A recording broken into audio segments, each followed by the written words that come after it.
네, 오늘은 여러분과 사랑에 관해서 좀 이야기를 나누고자 합니다. 여러분 누군가를 진정 사랑하고 계신가요? 여러분의 가족일 수도 있고요. 여러분의 애인일 수도 있고, 여러분의 친구일 수도 있고, 여러분의 성도일 수도 있고, 누군가 여러분이 진정 사랑하고 있는가? 오늘 좀 점검할 수 있는 시간이 되었으면 좋겠습니다. 여러분이 누군가를 진정 사랑하고 있는지 아닌지 점검할 수 있는 두 가지 좋은 질문이 있다고 합니다. 첫 번째 질문은요. 여러분이 가진 것을 아낌없이 그를 위해 사용하고 있는가? 누군가를 위해서 여러분이 가진 것들을 아끼지 않고 마음껏 사용하고 있다면 여러분은 그 사람을 지금 사랑하고 있는 것입니다. 사랑하는 사람에게는 무엇이든 아낌없이 주고 싶고 주어도 아깝게 느껴지지 않죠. 내 시간, 물질, 재능, 노력 무엇이든 상관없습니다. 여러분 진정 사랑하는 사람이 있다면 그 사람에게 주는 것이 아깝지 않습니다. 자원해서 주고 싶은 마음이 생겨나는 것이죠. 여러분 연인 사이를 한번 생각해 보시고 부부 사이를 생각해 보면 좋을 것 같아요. 데이트할 때 여러분 시간이 전혀 아깝지 않죠. 오히려 데이트하는 시간이 짧게 느껴지고 헤어지는 시간이 아쉽게 느껴지는 게 정상이에요. 더 많은 시간이 없음을 안타까워하는 게 정상입니다. 여러분 사랑하는 사람과 데이트하는데 돈을 사용하는 것이 아까울까요? 아까우면 진짜 사랑하는 거 아니에요. 진짜 사랑하면요. 사용해도 아깝지 않습니다. 오히려 내가 더 좋은 것을 사주고 싶은데 더 좋은 것을 경험하게 하고 싶은데 내가 그만큼의 돈이 없음이 아쉬울 뿐이죠. 여러분 사랑하는 사람과 데이트하는 시간, 사랑하는 사람과 여러분 데이트하기 위해 사용하는 돈 전혀 아깝지 않습니다. 아까우면 사랑하지 않는 거예요. 여러분 부모님을 한번 생각해 볼까요? 자녀들을 사랑하기 때문에 그들을 위해서 가진 모든 것을 다 허비합니다. 전 허비한다라고 말해주고 싶어요. 시간, 노력, 돈, 모든 것을 다 자녀를 위해 허비해요. 그런데요, 어떤 부모도 자녀를 위해 내가 사용한 것을 아까워하지 않습니다. 내가 괜히 줬네. 이러지 않아요. 오히려 더 좋은 것을 못 해주는 것에 마음이 아프죠. 그게 부모의 마음이죠. 왜요? 사랑하기 때문이에요. 여러분, 이게 사랑의 힘입니다. 사랑은요, 내가 손해보고 내가 피해보는 자리에 서게 된다 하여도 그것이 슬픔이 아니라 그것이 기쁨이 되게 하는 놀라운 힘을 가지고 있습니다. 그래서 여러분이 지금 누군가를 사랑한다면 여러분의 돈, 여러분의 시간, 여러분의 노력을 아낌없이 사용할 수 있어야 됩니다. 그러고 계신다면 여러분은 지금 누군가를 사랑하고 있는 거예요. 여러분 그리고 누군가를 진정 사랑하고 있는지 점검할 수 있는 좋은 두 번째 질문은 이것입니다. 여러분이 누군가를 진정 걱정하고 있는가? 누군가 때문에 여러분이 고민하고 있는가? 그렇다면 여러분은 그 사람을 사랑하고 있는 겁니다. 사랑은 늘 걱정과 고민을 동반합니다. 좋은 걱정은 이런 거겠죠? 사랑하는 사람 생일에 여러분 무엇을 선물해 줘야 될지, 사랑하는 사람과의 기념일에 무엇을 해줘야 될지 여러분 고민하지 않습니까? 어떤 선물을 사줘야 되지? 무엇을 해줘야 되지? 어디를 가야 될지 우리는 고민해요. 특히 남자는 여러분 결혼할 때 뭐 해야 되죠? 여자친구에게 어떻게 프로포즈를 해야 되는지 여러분 엄청 고민합니다. 제대로 못 해주면 평생 시달리기 때문에 여러분 최선을 다해서 고민하고 노력해야 되는 거예요. 저도 진짜 열심히 고민하고 노력했습니다. 잘 안 해주면 평생을 시달리게 되기 때문이죠. 여러분, 어머니는요, 생각해 보세요. 날마다 자녀에게 어떤 음식을 해줄까? 매일매일 고민하는 거예요. 그 차려준 거 맛없다고 막 불평하고 원망해도 여러분, 이놈의 자식, 나가 죽어라. 이러지 않고 어떻게 하죠? 다음에 뭘 해줘야 되지? 어떤 걸 해줘야 얘가 먹을까? 이런 고민을 하죠. 이처럼 사랑하기 때문에 우리는 그 사람을 기쁘고 행복하게 만들기 위해서 고민합니다. 혹은 우리는 사랑하는 사람이 아프진 않을까? 다치진 않을까? 잘 지내고 있을까? 걱정하죠. 여러분 부모님 보세요. 늘 자녀들 걱정합니다. 자녀가 학교는 잘 생활하고 있을까? 다 자라서 군대 가면 군대에 가 있는 우리 아들은 아프지 않고 잘 자라고 있을까? 저처럼 큰 성인이 되어도 부모는 늘 걱정하죠. 우리 아들, 우리 딸 잘 지내고 있을까? 사랑하면 그래요. 사랑은 이렇게 고민과 걱정을 수반합니다. 그래서 여러분이 진정으로 누군가를 사랑한다면 이 두 가지 모습이 여러분 안에 드러나겠죠? 아낌없이 주는 모습, 누군가를 위해 늘 고민하고 걱정하는 모습. 여러분이 늘 그런 사랑을 하는 사람이 되었으면 좋겠습니다. 가족을 그렇게 사랑하시고 부모를 사랑하시고 성도를 사랑하는 그런 사람이 여러분이 되었으면 좋겠습니다. 그렇다면 제가 이제 진짜 여러분에게 드리고 싶은 질문은 이것입니다. 여러분은 하나님을 사랑하고 계신가요? 여러분 진짜 예수님을 사랑하십니까? 그냥 쉽게 나 예수님을 사랑해요 이게 아니라 여러분 지금 말씀드린 것처럼 누군가를 사랑한다면 두 가지 모습이 나타나야 된다고 했죠. 아끼지 않는 모습, 그리고 걱정하고 고민하는 모습. 하나님을 진정 우리가 사랑한다면 우리는 하나님께 내가 가진 것을 아낌없이 드릴 수 있어야 합니다. 나의 시간, 나의 돈, 나의 재능, 나의 노력. 여러분 내가 가진 것들을 하나님께 아끼지 않고 주저하지 않고 드릴 수 있는 모습이 있어야 합니다. 하나님께 드려도 더 못 드린 것이 아쉽고 슬프고 한탄스러운 그런 마음이 우리에게 있어야 돼요. 여러분은 지금 하나님께 여러분 아낌없이 드리고 계십니까?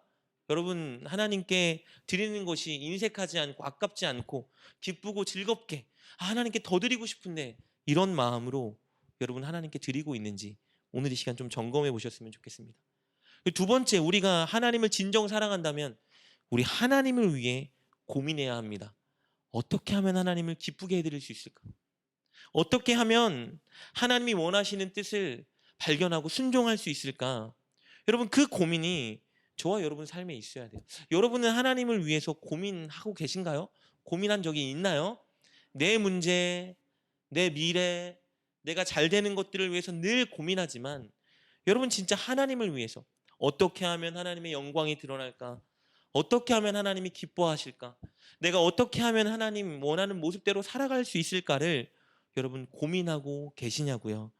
이 두 가지 모습이 있을 때 우리는 진정 하나님 내가 주님을 사랑합니다 고백할 수 있는 것입니다. 오늘 이 시간 이 말씀을 통해서 여러분이 꼭 이 두 가지 모습을 회복하는 하나님을 진정 사랑하는 여러분 되시기를 주님의 이름으로 축복합니다. 여러분 오늘 우리가 살펴볼 시편 본문에는요 하나님을 진정 사랑하는 한 사람이 등장합니다. 다윗, 바로 데이비드입니다. 오늘 시편은요 다윗의 아들 솔로몬이 작성한 시예요. 솔로몬이요 하나님의 성전을 다 완성하고 하나님께 드리면서 기도를 하는데 어떤 기도를 해요? 그의 아버지 다윗을 언급하고 회상하며 하나님께 기도하기 시작합니다. 오늘 1절 말씀 볼까요? 이렇게 기록되어 있습니다. 여호와여 다윗을 위하여 그의 모든 겸손을 기억하소서. 하나님께 뭐라고 기도해요? 하나님 다윗의 겸손을 기억해 주십시오. 그런데요 한글 개정개역에는 겸손이라 기록되어 있는데요 원어를 살펴보니까 겸손이 아니고요 이것은 고민, 근심, 걱정이에요. 그럼 솔로몬은 지금 하나님께 무엇을 간구하고 있는 거예요? 하나님 다윗이 했던 고민과 근심과 걱정을 기억해 주십시오. 기도하고 있는 거예요. 다윗이 무슨 고민을 했을까요? 어떤 근심이 있었을까요? 그것은요 하나님이 거하실 처소 성전 때문이었습니다. 즉 하나님 때문에 다윗은 고민하고 근심하고 있었던 거예요. 다윗이 이스라엘의 왕이 되었습니다. 왕이 됐으니까 어디에 거해야 되죠? 왕궁에 거닐겠죠. 화려하고 크고 좋은 팬시한 그런 왕궁에 다윗이 거닐고 있었어요. 그런데 어느 날 문득 이런 생각이 주마등처럼 지나갑니다. 나는 이렇게 좋은 곳에 지내는데 나의 하나님은 왜 저 성막에 계시는 것인가? 그럼 이런 생각이 들기 시작했어요. 자신은 이스라엘의 왕으로서 왕궁에 있는데 좋은 곳에 있는데 진짜 왕, 자신의 왕이신 하나님은 작고 초라해 보일 수 있는 그 성막 안에 거하고 계시는 것이 마음에 걸리기 시작합니다. 여러분 마음이 아프기 시작했어요. 불편했습니다. 그래서 고민하기 시작해요. 내가 하나님을 위해서 무엇을 할 수 있을까? 하나님이 머물 수 있는 좋은 곳은 무엇일까? 고민하기 시작해요. 이것이 바로 다윗이 한 근심과 걱정과 고민입니다. 여러분 왜 이런 고민을 했을까요? 하나님을 진정 사랑했기 때문입니다. 그래서 자신이 가진 것들을 동원해서 하나님께 드리고 싶었어요. 하나님께 무언가 하고 싶었습니다. 저 성막이 아니라 나처럼 좋은 곳에 하나님이 거하길 원하신 거예요. 이 뭐죠, 여러분? 사랑. 누군가를 사랑할 때 나타나는 이 두 가지 모습이 다윗에게 나타나기 시작하는 거예요. 그리고 자신이 해야 될 일을 결심합니다. 그것은 하나님을 위해서 하나님께서 거하실 아름다운 성전을 지어 드리겠다 결심합니다. 우리 2절부터 5절까지 말씀 볼까요? 이렇게 기록되어 있습니다. 그가 여호와께 맹세하며 야곱의 전능자에게 서원하기를 내가 내 장막집에 들어가지 아니하며 내 침상에 오르지 아니하고 내 눈으로 잠들게 하지 아니하며 내 눈꺼풀로 졸게 하지 아니하기를 여호와의 처소 곧 야곱의 전능자의 성막을 발견하기까지 하리라 하였나이다. 무슨 말이에요? 하나님의 성전이 지어질 때까지 저 왕궁에서 결코 편하게 자지도 쉬지도 않을 것입니다. 하나님께 아름다운 성전을 지어드리고 제가 왕궁에서 편히 쉬겠습니다. 여러분, 이런 고백을 하고 있는 거예요. 여러분, 생각해 보세요. 만약에 저와 여러분이 아주 크고 화려하고 좋은 집에 거주하고 있다고 생각해 보세요. 그런데 저와 여러분이 사랑하는 가족, 부모, 애인은 저기 작고 초라하고 형편없는 그런 곳에 거하고 있다면 여러분, 즐거운 마음으로 발 뻗고 그곳에서 기쁨을 누릴 수 있겠습니까? 여러분, 사랑하는 사람이 굶고 있는데 저와 여러분이 산의 진미를 차려놓고 먹는다고 생각해 보세요. 여러분, 그 음식이 맛있게 막 목에 들어갈까요? 그럴 수 없죠. 그럴 수 없습니다. 여러분, 전 지금 다 컸는데도 저희 부모님이나 뭐 장모님을 보면요, 늘 무언가 바리바리 싸갖고 오세요. 좋은 거 있으면, 맛있는 거 먹을 거 있으면 본인들이 안 먹고 다 싸운다. 왜 그러죠, 여러분? 사랑하면 그런 거예요. 사랑하면. 다윗이 하나님을 그렇게 사랑했어요, 여러분.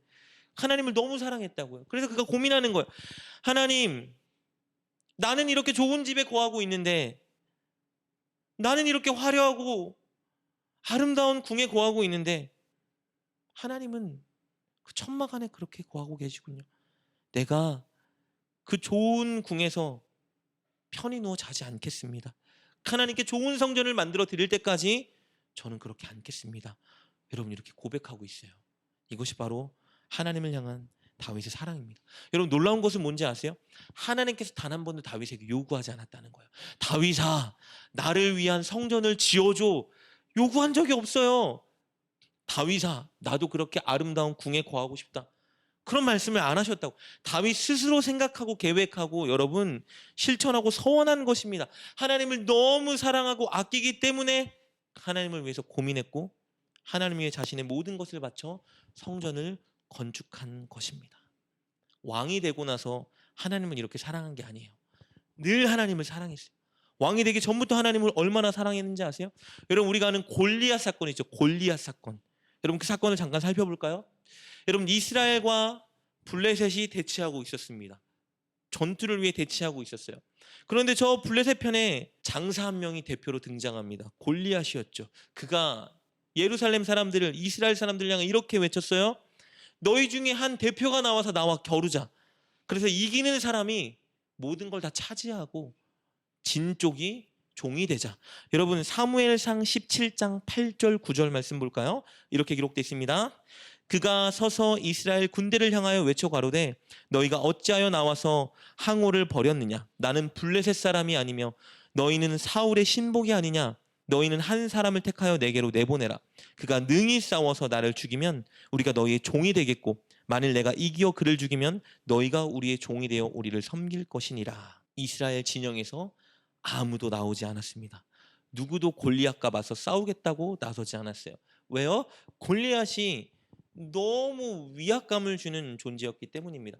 여러분, 문자대로 기록된 대로 한번 해석을 살펴보면요, 골리앗의 키는 대략 2m 90cm, 골리앗이 입었던 갑옷의 무게만 57kg, 그가 든 검의 무게만 7kg이라고 기록되어 있습니다. 누구도 1대1로 그와 겨루어서 이길 수 있을 것이라 생각하지 못했을 거예요. 아무도 나서지 못했습니다. 그가 심지어 하나님의 이름을 모욕함에도 불구하고 이스라엘 백성들은 아무도 나서지 못했어요. 그때 한 소년이 등장했죠. 다윗입니다. 여러분, 누구도 다윗에게 가서 싸우라고 권하지 않았어요. 누구도 다윗을 부추기지 않았습니다. 너가 나가서 싸워라 하지 않았다고요. 오히려 제가 싸우겠습니다 할 때 사울 왕이 다윗을 말려요. 얘야, 너 안 돼. 용기는 알겠는데 무모한 짓이다. 우리 사무엘상 17장 32, 33절입니다. 다윗이 사울에게 말하되 그로 말미암아 사랑이 낙당하지 말 것이라 주의 종이 가서 저 블레셋 사람과 싸우리라 하니 사울이 다윗에게 이르되 내가 가서 저 블레셋 사람과 싸울 수 없으리니 너는 소년이요 그는 어려서부터 용사임이라. 얘야 안 돼. 네가 못 이긴다. 결과는 뻔합니다, 여러분. 다윗이 이길 수가 없어요. 그런데 다윗이 자원해서 골리앗과 싸우겠다고 나선 거예요. 아무도 요구하지 않는, 심지어 하나님이 다윗에게 다윗 네가 가서 싸워 하지 않았다고요. 다윗 누군가가 싸워야 되는데 아무도 안 나서는구나, 네가 나서라 하지 않았다고요. 다윗이 그냥 나선 거예요. 왜요? 하나님을 사랑했기 때문입니다. 하나님을 너무 사랑하는데 하나님의 명예가 땅에 떨어지고 있었어요. 저 골리앗이 계속해서 하나님의 군대를 모욕하고 있었습니다. 우리 17장 36절 말씀 이렇게 기록되어 있습니다. 주의 종이 사자와 곰도 쳤은즉 살아계시는 하나님의 군대를 모욕한 이 할례받지 않은 블레셋 사람 이리이까. 왜 나간 거예요? 그가 살아계신 하나님의 군대를 모욕하고 있었기 때문에 나아간 것입니다. 당시에 군대를 모욕하는 것은요, 그들이 믿는 신을 모욕하는 것과 똑같은 것이었어요. 골리앗은 이스라엘 민족을 모욕하면서 그들이 믿는 하나님을 조롱하고 있었던 겁니다. 다윗이 견딜 수가 없었던 거예요. 우리 하나님을, 내가 사랑하는 하나님을 이렇게 모욕하다니. 그리고 나간 거예요. 하나님을 사랑하기 때문에 자신의 목숨을 드린 겁니다. 여러분, 골리앗과 싸우면 목숨을 잃을 가능성이 높아요. 나간 거예요. 왜요? 자신의 목숨보다 하나님의 명예가 더 소중했기 때문입니다. 하나님을 이렇게 사랑한 거예요. 그리고 시간이 지나 왕이 된 다윗은 여전히 그렇게 하나님을 사랑하고 소중히 여기고 있었던 거예요. 내가 하나님을 위해 무엇을 할 수 있을까 고민하다 결국 하나님을 위해 성전을 건축하겠습니다. 결단한 것입니다. 사랑하는 여러분, 여러분이 바라고 있는 것은 무엇입니까? 여러분이 지금 고민하고 있는 문제는 무엇인가요? 여러분의 행복, 여러분의 건강, 여러분의 성공 바라는 거 좋아요. 그런데 그것들만 바라고 그것들을 위해서만 고민하고 있다면 여러분 오늘 좀 생각해 봐야 됩니다. 다윗이 바라는 것은요, 하나님의 행복이었습니다. 다윗이 고민하고 있던 것은요, 하나님을 위해 무엇을 해드릴 수 있을까였습니다. 즉 하나님을 기쁘게 하기 위해 그는 고민하고 있었던 거예요. 이렇게 다윗은 하나님을 사랑하는 사람이었습니다. 이 다윗의 마음을 안 하나님께서는 그에게 언약을 주시는데요. 시편 133편 11절 12절 말씀입니다. 여호와께서 다윗에게 성실히 맹세하셨으니 변하지 아니하실지라. 이르시기를 내 몸의 소생을 내 왕위에 둘지라. 내 자손이 내 언약과 그들에게 교훈하는 내 증거를 지킬진대 그들의 후손도 영원히 내 왕위에 앉으리라 하셨도다. 다윗의 언약이라 그래요. 무슨 말이냐면요, 다윗 너의 자손과 후손을 통해 이 이스라엘의 왕위가 영원히 이끌어지도록 내가 책임지겠다 복을 내려주신 것입니다. 여러분, 오늘 여러분과 나누고자 하는 것은 바로 끝으로 이것입니다. 그렇다면 다윗은 어떻게 하나님을 사랑할 수 있었을까? 그 비결을 아는 것이 중요합니다. 왜요? 그래야 오늘 이 이야기는 다윗의 이야기로 끝나는 것이 아니라 저와 여러분의 이야기가 될 수 있기 때문입니다. 다윗은 어떻게 하나님을 사랑할 수 있었을까요? 여러분, 비결은 단순합니다. 다윗은 하나님이 그를 얼마나 사랑하는지 알았기 때문입니다. 하나님이 그에게 부어주신 은혜가 얼마나 큰지, 얼마나 놀랍고 위대한지 알았기 때문에 하나님을 사랑할 수 있었던 것입니다. 하나님이 나를 얼마나 사랑하는지 아는 사람은요, 하나님이 나를 얼마나 사랑하는지 경험하는 사람은 하나님을 사랑할 수 있습니다. 내게 부어주신 은혜들이 얼마나 크고 놀라운지 아는 사람은 하나님을 사랑할 수 있습니다. 그러는 사람은 다윗처럼 하나님을 위해서 내 것을 아끼지 않고 하나님께 드릴 수 있고요, 하나님을 기쁘게 하기 위해서 늘 고민하는 사람이 될 수 있습니다. 그렇다면 우리는 하나님이 우리를 얼마나 사랑하시는지를 알고 경험하고 느껴야 합니다. 여러분은 하나님이 여러분을 얼마나 사랑하고 계신지 알고 계시나요? 하나님이 여러분을 위해서 예수님의 생명을 내어줄 정도로 여러분을 사랑하고 계십니다. 여러분, 예수님이 나를 위해 생명을 주셨다? 사랑하신다? 그냥 이렇게 생각할 수 있죠. 왜냐하면 예수님이 어떤 분인지 몰라서 그래요. 여러분, 예수님은요, 이 세상의 모든 가치를 다 합친 것보다 더 가치 있는 분이세요. 이 세상 살아가고 있는 모든 사람의 소중한 가치를 다 합친 것보다 예수님의 가치가 더 고귀하고 높고 소중합니다. 이 지구에 있는 모든 것들, 해, 달, 별, 은하계, 나무, 꽃, 구름, 모든 것들을 합친 가치보다 더 가치 있는 게 무엇이냐면요, 예수님이세요.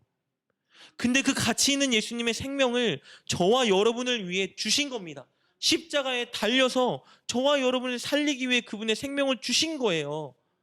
여러분, 우리가 얼마나 큰 은혜를 받고 있습니까? 얼마나 우리를 사랑하시기에 세상에 가장 가치 있고 귀한 그 생명을 십자가에 내어 주셨습니다, 여러분. 그 정도로 하나님은 저와 여러분을 사랑하고 계세요. 그뿐입니까? 저와 여러분이 하나님을 사랑하지 않고, 하나님을 생각하지 않고, 하나님을 인식하지 않고 인색하게 살아갈 때에도 하나님은 여전히 우리를 사랑하셔서 우리의 필요를 채워주고 계시고, 오늘도 하나님을 떠나지 않도록 이 예배 자리로 우리를 인도해 주신 분입니다. 하나님의 사랑, 우리를 향한 하나님의 사랑은 셀 수 없어요. 신실하고요, 영원합니다. 여러분, 그 사랑을 보시고 경험하시고 느끼셔야 됩니다. 어떻게 해요? 기도해야 됩니다. 여러분, 제발 기도해야 됩니다. 하루에요, 단 10분이라도 여러분의 시간을 떼어놓고 하나님의 사랑을 묵상하기 위해 기도하는 자리에 서야 됩니다. 여러분, 제발 말씀을 읽으셔야 됩니다. 하루에 단 10분이라도 여러분의 시간을 떼어놓고 하나님 나를 위해 행하신 일들이 얼마나 위대한지 공부하고 묵상하는 자리에 서야 돼요. 여러분, 24시간 중에 단 1시간만이라도 하나님께 기도하고 하나님이 나를 위해 행하신 일들이 얼마나 위대한지 말씀을 통해 공부하는 시간을 가져야 진짜 하나님의 위대한 사랑을 날마다 깨닫고 경험하게 되는 것입니다. 여러분, 최선을 다해서 예배를 드려야 됩니다. 그냥 왔다가 가는 그런 예배 말고요, 일요일이니까 그냥 가야지 하는 예배 말고요, 진짜 내가 은혜 받을 것을 사모하고 내 마음과 고백을 하나님께 드릴 것을 갈망하며 예배에 참석해서 그렇게 하나님을 예배하여 하나님의 은혜를 경험해야 됩니다. 그럴 때 분명히 저와 여러분은 하나님을 사랑하게 될 것입니다. 사랑하는 여러분, 가장 중요한 질문이 한 가지 있습니다. 우리가 우리 자신에게 늘 물어야 되는 질문, 그리고 여러분 답해야 되는 질문이 있어요. 그 질문은 무엇이냐면요, 나는 예수님을 사랑하고 있는가? 이 질문을 물으셔야 돼요. 왜요? 예수님이 우리에게 늘 물으시기 때문입니다. 예수님 베드로에게 이렇게 물으셨죠. 요한복음 21장 17절 말씀입니다. 세 번째 이르시되 요한의 아들 시몬아, 네가 나를 사랑하느냐 하시니, 주께서 세 번째 내가 나를 사랑하느냐 하심으로 베드로가 근심하여 이르되 주님, 모든 것을 아시오매 내가 주님을 사랑하는 줄 주님께서 아시나이다. 예수께서 이르시되 내 양을 먹이라. 여러분, 주님은 날마다 저와 여러분에게 묻고 계십니다. 너가 진짜 나를 사랑하느냐? 예수님 늘 우리에게 물어보세요. 너 나를 위해 아낌없이 줄 수 있겠니? 너 나를 기쁘게 하기 위해 좀 고민할 수 있겠니? 예수님이 늘 우리에게 묻고 계세요. 여러분, 우리는 그 질문을 듣고 답할 수 있어야 됩니다. 네, 주님, 제가 주님을 사랑합니다. 대답할 수 있는 그 자리에 저와 여러분이 서야 합니다. 저와 여러분 가진 거 인색하지 않게 주님께 기쁘게 드릴 수 있는 그 자리에 서야 합니다. 예수님을 어떻게 하면 기쁘게 할 수 있을까 고민해야 됩니다. 어떻게 하면 예수님 말씀에 순종할 수 있을까 늘 고민해야 됩니다. 그 자리에서는 저와 여러분 되셨으면 좋겠습니다. 예수님이 저와 여러분을 물으실 때, 네 주님, 제가 주님을 사랑합니다, 제가 주님을 사랑하는 것을 주님께서 아십니다 고백할 수 있는 그 사람, 그 한 사람을 통해 하나님은 놀라운 일을 행하시고 이 땅을 변화시키십니다. 저와 여러분이 오늘 믿음으로 결단하며 그 자리에 섰으면 좋겠습니다. 하나님, 제가 주님을 사랑하는 사람이 되게 하여 주옵소서. 하나님, 그것을 위해 날마다 나에게 주시는 하나님의 은혜를 내가 발견하고 경험하고 깨닫게 하여 주옵소서. 그것을 위해 내가 이제 날마다 주님께 기도하고 주의 말씀을 보고 묵상하며 하나님의 사랑을 경험하는 그 자리에 서게 하여 주시옵소서. 우리 이 시간 오늘 말씀을 붙들고 함께 주님께 간절한 마음으로 기도하며 나아갑시다. 기도하겠습니다.